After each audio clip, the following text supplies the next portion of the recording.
Bismillahirrahmanirrahim. Assalamualaikum warahmatullahi ta'ala wabarakatuh. Alhamdulillah teman-teman, pada kesempatan ini kita berjumpa lagi di channel Catatan Penghulu ini. Mudah-mudahan kita semuanya dalam keadaan sehat dan senantiasa kita berdoa kepada Allah. Mudah-mudahan kita semuanya, keluarga, saudara, tetangga, semuanya diberikan kesehatan oleh Allah Subhanahu wa Ta'ala dan terhindar dari wabah yang sedang melanda kita yang luar biasa ini. Teman-teman sekalian, pada kesempatan ini saya akan berbicara yang ada kaitannya bagaimana kita mengelola perbedaan di antara kita, mengelola konflik yang terjadi di dalam rumah tangga, yang seringkali konflik akibat perbedaan di antara suami dan istri itu seringkali berujung kepada perceraian. Teman-teman sekalian, tentu ketika kita menikah itu tidak ada yang punya niat atau menginginkan perceraian atau pernikahan kita terjadi kegagalan. Karena apa? Karena yang kita cita-citakan manakala kita menikah itu adalah suasana atau kondisi kehidupan yang sakinah, mawaddah, warahmah. Ketika kita hidup dalam sebuah keluarga yang sakinah, mawaddah, warahmah itu, maka kita harapkan di situ kita dapat beribadah kepada Allah Subhanahu wa Ta'ala. Pada suasana yang sakinah itu kita dapat beraktivitas.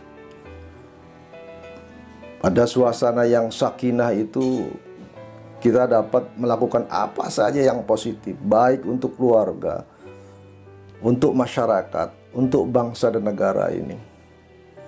Oleh karena itu, semua kita yang melakukan pernikahan tentu mendambakan terjadinya atau tercapainya atau diraihnya keluarga yang sakinah, mawaddah, warahmah itu.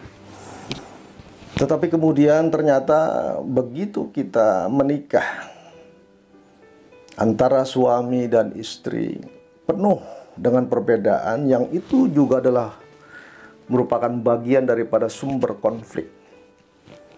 Manakala ini tidak kita kelola dengan baik, maka seringkali kita gagal di dalam menjalin kehidupan rumah tangga yang kita dambakan sakinah, mawaddah, warahmah itu. Teman-teman sekalian, kita sadari bahwa keberagaman ini adalah merupakan keniscayaan, karena itu adalah merupakan karunia dari Allah Subhanahu wa Ta'ala. Kita lahir, kita berkembang, kita dewasa, dibesarkan oleh orang tua kita, oleh lingkungan kita, oleh kultur kita. Tentu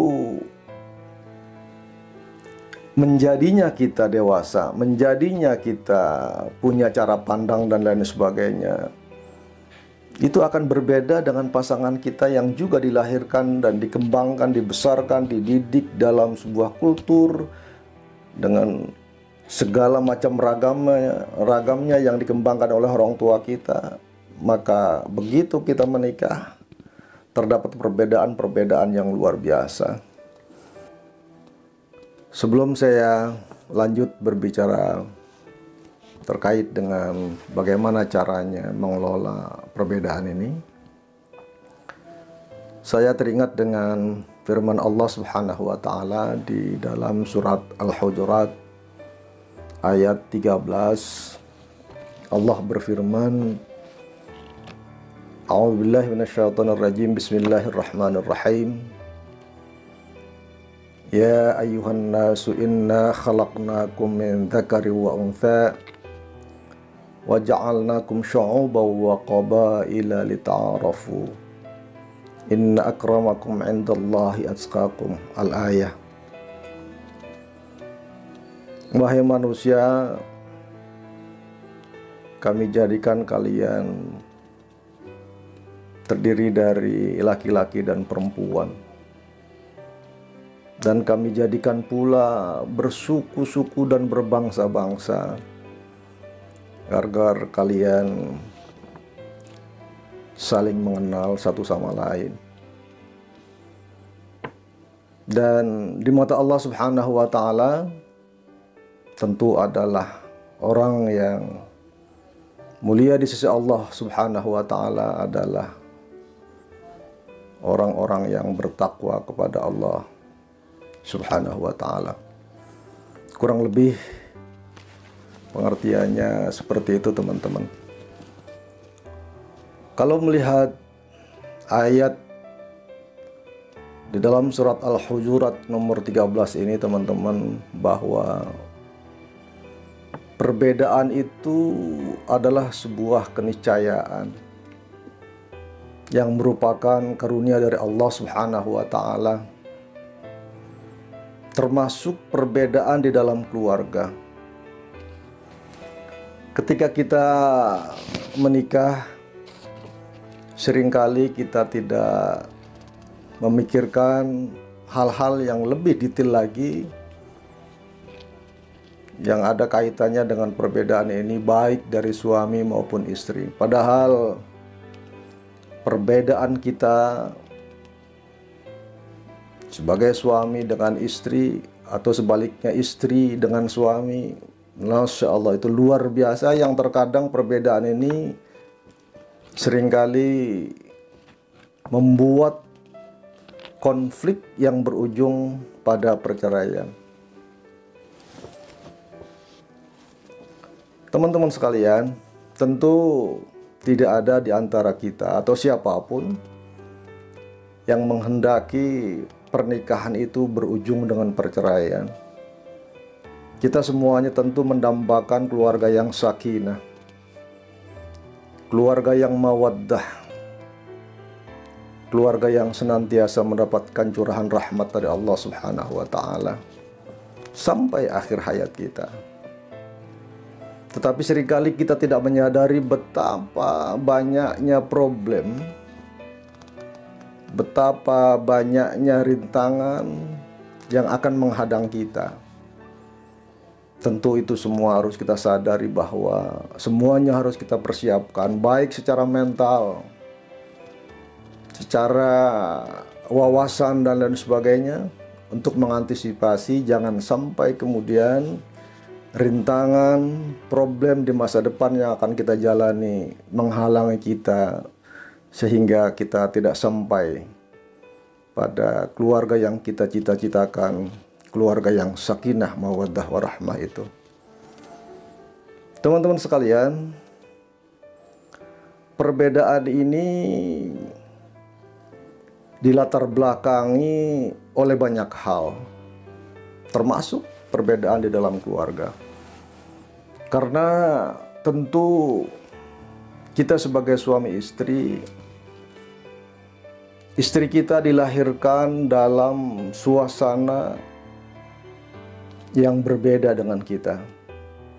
Suami kita lahir, berkembang,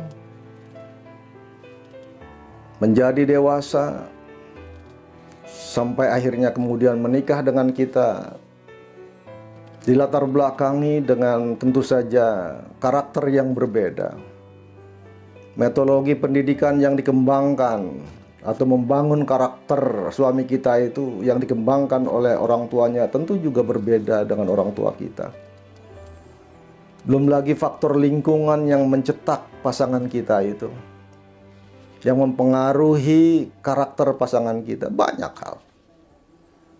Belum lagi perbedaan yang dilatar belakangi oleh, katakanlah, status sosial. Perbedaan yang dilatar belakangi dengan karakter kita yang secara genetik juga dipengaruhi oleh orang tua kita.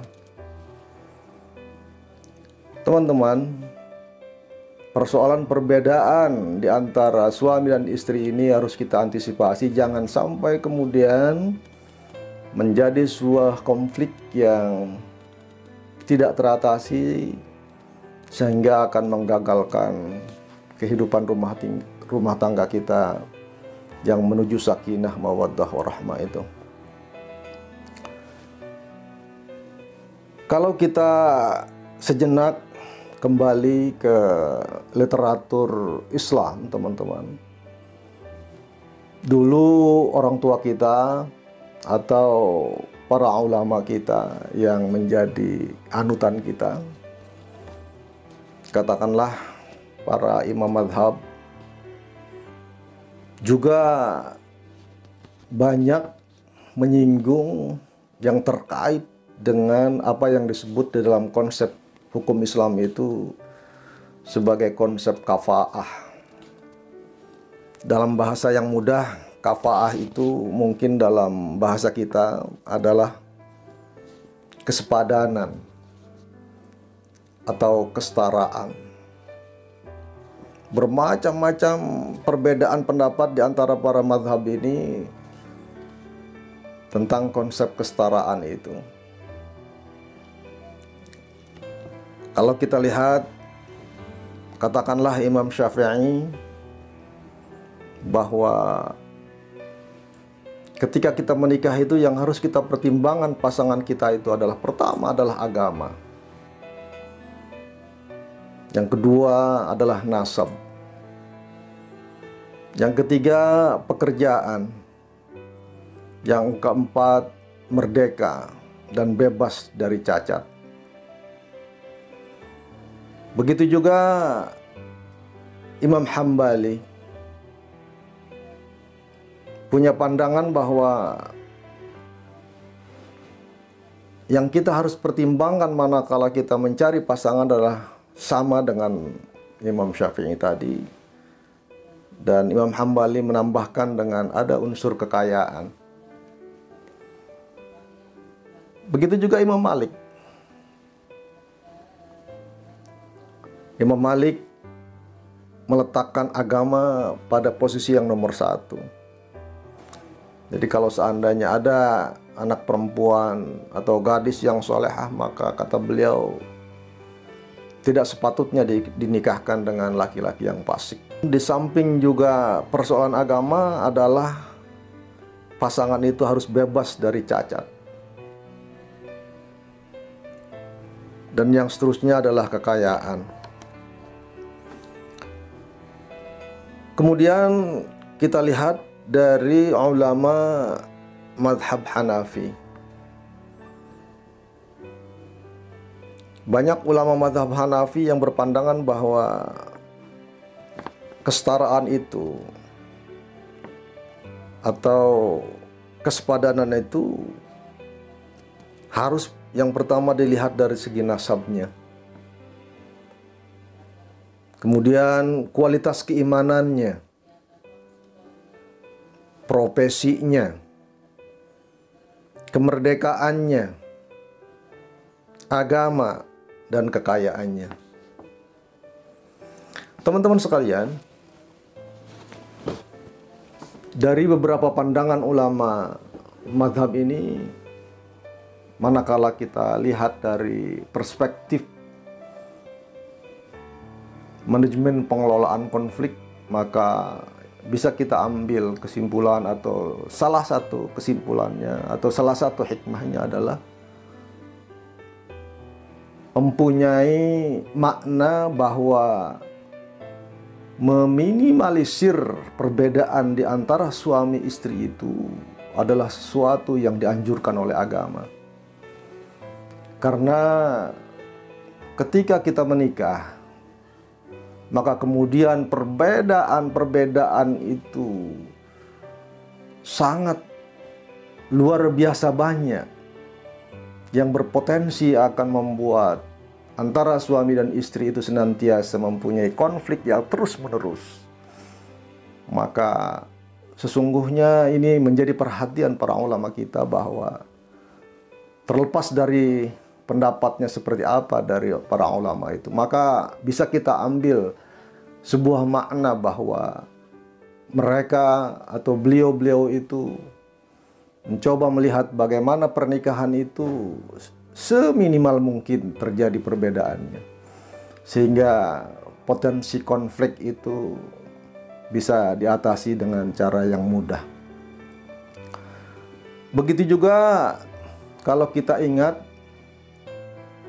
ada pepatah Jawa mengatakan bahwa manakala kita mencari pasangan itu harus dilihat bibit, bebet, dan bobotnya.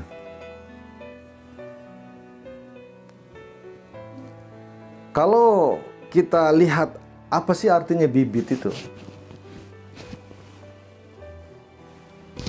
Kurang lebih dalam bahasa Jawa yang disebut bibit itu, ya kalau kita bercocok tanam itu adalah bijinya atau apa yang akan kita tanam itu.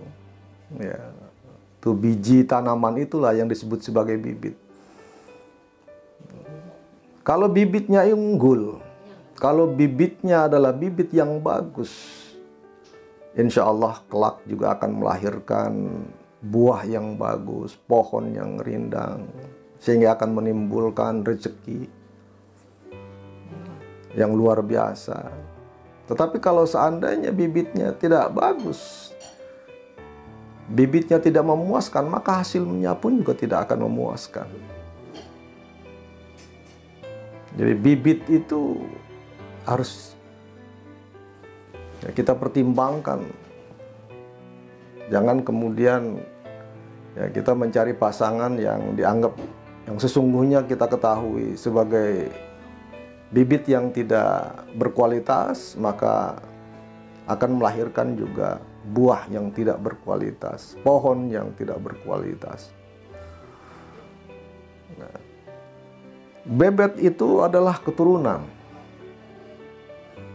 Keturunan sama dengan konsep para ulama mazhab tadi, bahwa nasab itu juga menjadi salah satu pertimbangan untuk mencari pasangan itu. Karena kalau seandainya kita lihat dari unsur genetik barangkali, banyak hal-hal yang negatif yang dibawa oleh anaknya, dan itu kemudian memang nyata-nyata bersumber dari keluarga yang katakanlah apakah punya penyakit gula, apakah penyakit darah tinggi, yang menurut medis bahwa sangat dimungkinkan bahwa anak yang dilahirkan dari keturunan atau orang tua yang punya sakit gula itu ada kemungkinan keturunannya juga akan sakit gula. Atau bisa juga dilihat dari aspek yang lain. Katakanlah ya, ada seorang anak yang sudah berkeluarga, tetapi ibunya seringkali terus-menerus mengintervensi, terus-menerus ya, ingin mengetahui segala persoalan yang berkembang di dalam keluarga anaknya. Ada juga keluarga yang seperti itu. Kalau bobot, ya, ada yang menafsirkan dari cara pandang, pendidikan, atau keteguhan hati dan lain sebagainya, wawasan dan lain sebagainya. Jadi banyak hal teman-teman yang harus kita pertimbangkan ya, dalam rangka mencari pasangan itu. Semuanya itu bermuara pada bagaimana agar kita bisa meminimalkan perbedaan-perbedaan yang akan terjadi dalam sebuah pernikahan itu. Baik sistem kafaah atau konsep kafaah yang ada dalam fikih Islam itu, dan juga falsafah Jawa yang saya sebutkan tadi, semuanya itu sesungguhnya adalah mempunyai makna agar jangan sampai kita ini antara suami istri mempunyai perbedaan yang luar biasa tajam, sehingga akan menimbulkan kesulitan untuk beradaptasi. Teman-teman, para imam mazhab juga berpendapat bahwa yang disepakati oleh mereka, walaupun dalam beberapa item mereka berbeda-beda cara pandangnya, tetapi ada satu hal yang mereka sepakati, bahwa yang harus kita kedepankan itu adalah agama atau kualitas beragama. Karena apa? Karena hadis Rasulullah Sallallahu Alaihi Wasallam yang mengatakan bahwa tungkahul mar'atu li arba'in, dinikahinya perempuan itu dengan pertimbangan 4 hal. Pertama, lima liha. Yang kedua, lina sabiha. Yang ketiga, lijamaliha. Tapi kata Rasulullah, fadfar bidiniha. Jadi boleh kita mempertimbangkan hartanya, boleh kita mempertimbangkan nasabnya, boleh kita mempertimbangkan kecantikannya, tapi kata Rasulullah, utamakanlah agama. Pilihlah pasangan kita yang agama atau kualitas beragamanya baik, sehingga tentu ketika kita bersama, kita bersatu dalam kehidupan berkeluarga, tidak menimbulkan sebuah pertentangan yang luar biasa, yang fundamental, sehingga sulit untuk kita atasi. Teman-teman yang saya cintai, ya, di dalam Islam tentu pernikahan itu bukan sekedar penyatuan antara dua manusia, tetapi di dalam Islam pernikahan itu adalah merupakan cita-cita yang sangat ideal, yang tidak hanya mempersatukan antara laki-laki dan perempuan, tetapi lebih dari itu, pernikahan itu adalah merupakan perjanjian sebagai dua hamba Allah dengan seluruh aneka ragam tugas dan tanggung jawabnya. Dalam hal ini Rasulullah pernah bersabda, kullukum ra'in wa kullukum mas'ulun an ra'iyatihi. Kita ini semuanya adalah pemimpin. Suami bertanggung jawab terhadap kepemimpinannya, bertanggung jawab terhadap istrinya, bertanggung jawab kepada anak-anaknya, bertanggung jawab terhadap nafkah istri dan anak-anaknya, pendidikannya, dan lain-lain sebagainya. Istri juga bertanggung jawab terhadap apa yang ada di rumah, mengelola nafkah yang diberikan oleh suami untuk anak-anak, untuk kebutuhan keluarga. Anak juga sama mempunyai tanggung jawab untuk beribadah, bertanggung jawab untuk pendidikan, untuk sekolah, dan lain sebagainya. Semuanya adalah tanggung jawab. Dan kata Rasulullah, kullukum ra'in mas'ulun an ra'iyatihi. Kita ini sebagai pemimpin ini akan ditanya oleh Allah Subhanahu wa taala di yaumil akhir tentang kepemimpinan kita itu. Oleh karenanya teman-teman, di dalam pernikahan itu bukan hanya sekedar hubungan private, tetapi di dalam Islam pernikahan adalah sebuah hubungan ikatan suami istri yang halal, yang berdasarkan syariat Allah, yang juga kita harapkan mendapatkan ridha Allah Subhanahu wa taala melalui keluarga yang sakinah, mawaddah warahmah itu. Oleh karena itu, mari kita kelola apa yang terjadi manakala kita sudah berusaha untuk meminimalisir perbedaan-perbedaan ketika kita mau menikah dengan pasangan kita itu. Tetapi juga tentu tidak akan menutup mata kita bahwa kita ini memang berbeda.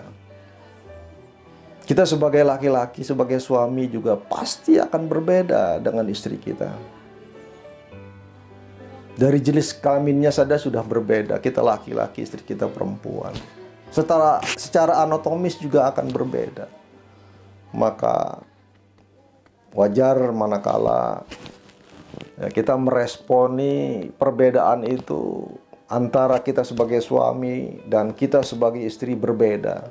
Meresponi masalah yang muncul di dalam keluarga itu pasti akan berbeda. Pasti akan berbeda. Karena apa? Karena otak manusia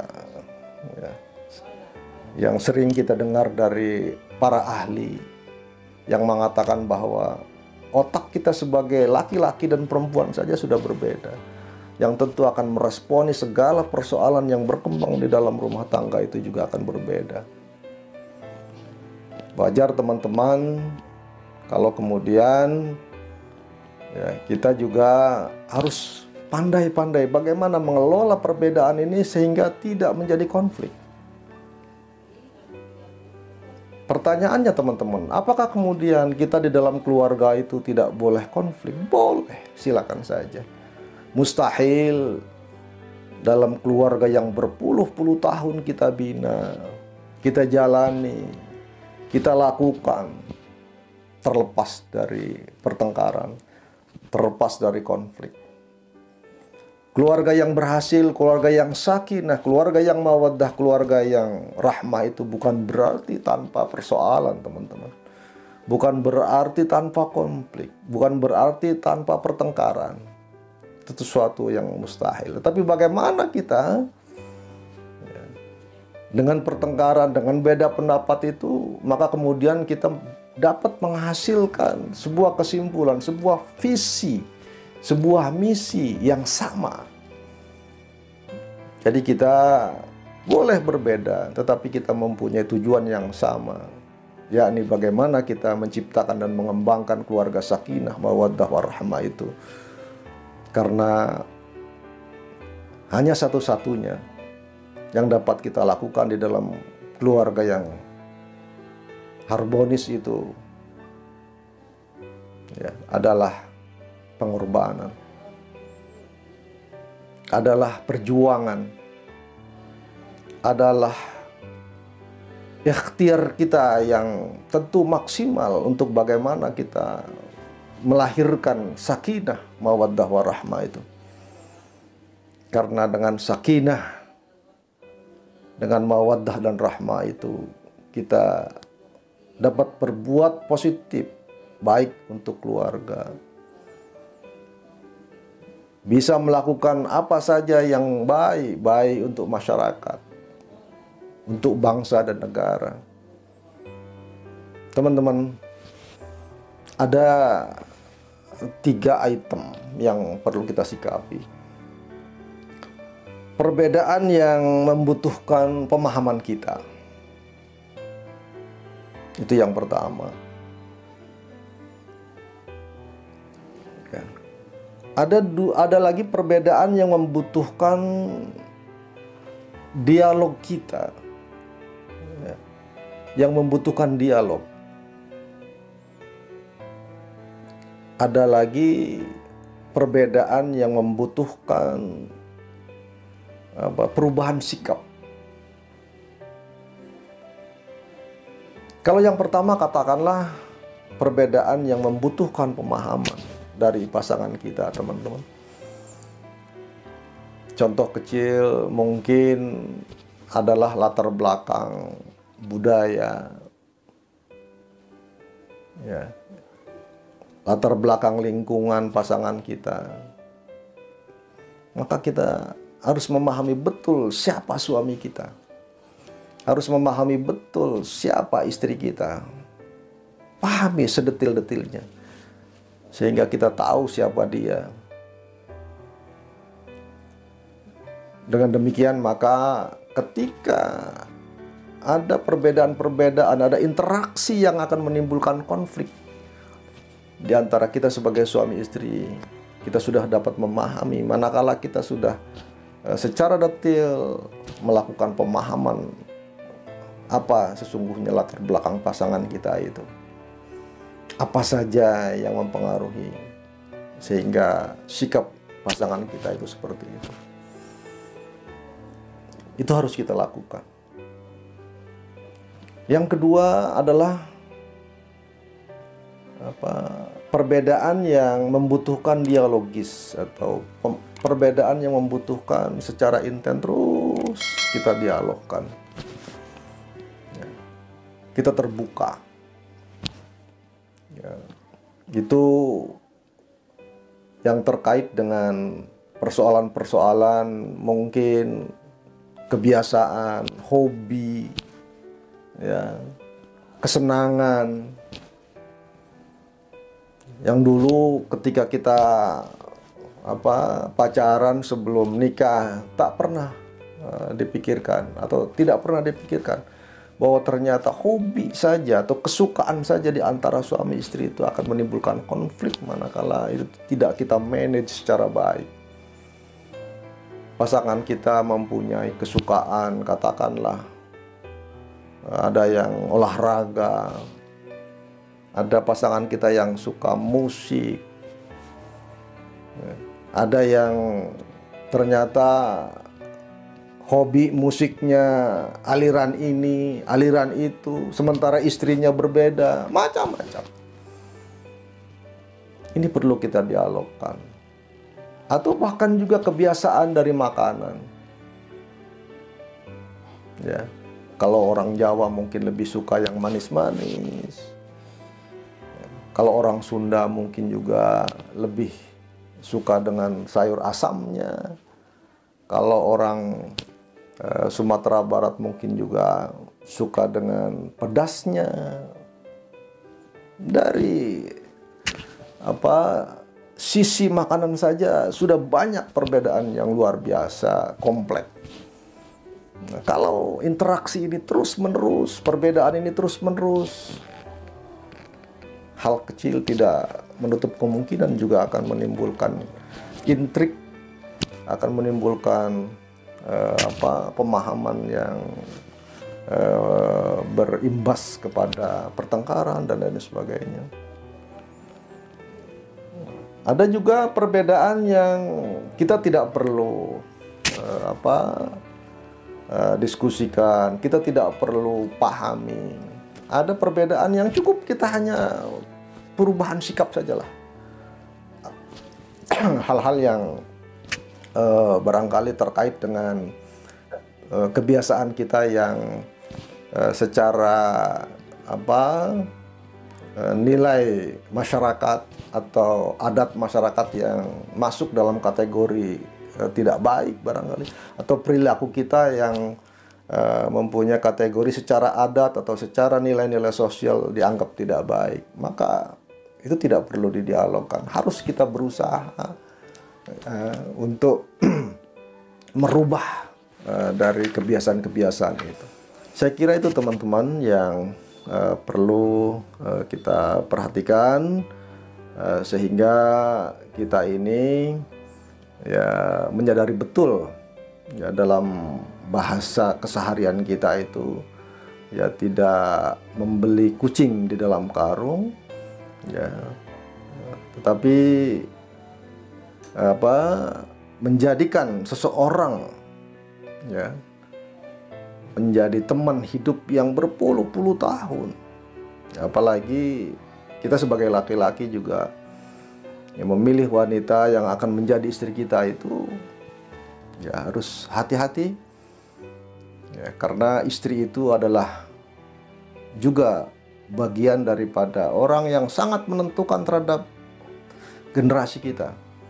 Istri itu Masya Allah disebutnya sebagai madrasatul ula, adalah figur yang sangat menentukan untuk kehidupan anak-anak kita di masa yang akan datang. Saya kira itu saja teman-teman, mudah-mudahan ada manfaatnya dari video ini. Ya, saya akhiri, hadanallahu wa iyyakum ajma'in. Wassalamualaikum warahmatullahi wabarakatuh.